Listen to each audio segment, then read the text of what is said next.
Me, a lot of people kind of get stuck on reparations. I've actually had people I know find it difficult to remain respectful to them because they don't understand the need and the purpose of reparations. And they're very much in the case of get over yourself. Yes. I've met too many people like that. Regrettably, they are people that were born in the motherland. So maybe I said, you know, you're going to have a different perspective.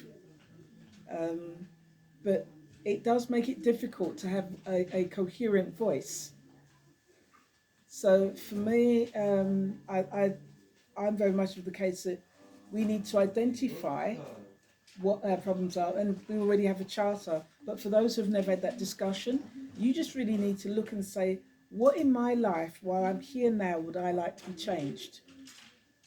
And those are one of the many aspects to reparations. So when you're trying to put a figure, you can say, start with the obvious things, all the unpaid labour, then the pain and suffering, and then the lack of development and the purposeful lack of development of any country that has an African heritage majority.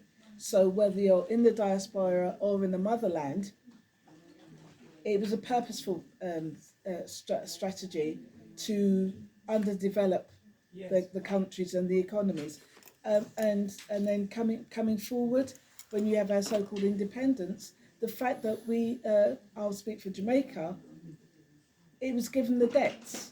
Yes. So it had no, it was given the debts, it was given political freedom, but wasn't given economic freedom over its own economy. So it's effectively a rotten borough. It might be over there, but it might as well be like the French. What do they call them? Well, basically, you might be overseas, but you're still a part of the country. And that's exactly what we have in Jamaica. I won't speak for other islands because I've not done enough research, but I do know enough about Jamaica that is absolutely the case. The legislations are identical. I worked in the court service, so when I was trying to help people, they're almost word for word identical, and now they've brought them up to date. It's still the same situation. So there are many ways that we can look at how the control that was exerted and continues to be exerted politically and economically, as well as socially and all the other aspects, continue from the first people being taken by the Portuguese, the English trying to grab a share of that market, because we're looking at Britain, and to today. So it's just food for thought for people who are not used to having those conversations. Obviously, you're familiar, but for people that aren't used to having those conversations, you can literally just look and say, what would I like different? Why are there no youth clubs for my children? Why are my children being picked up on the street?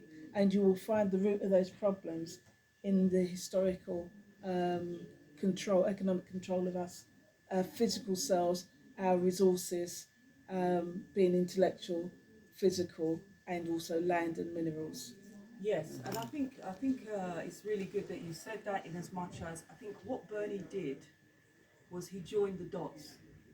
He explained why institutional racism was impacting on us here, and institutional racism post the enslavement, post neocolonialism was the reason why, as you said, those impoverished conditions existed, and how the IMF, the International Monetary Fund, was actually structurally arranged to, as you said, keep Jamaica impoverished.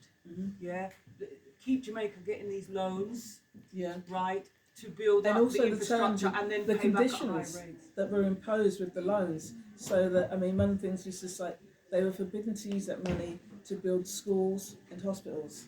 They couldn't use that money for anything that was going to improve the well-being of their countries. It was merely like you're taking a loan to pay a debt. So of course your debts are going to get bigger. Yeah. And the thing about it is, sorry, do you want to say something? So did you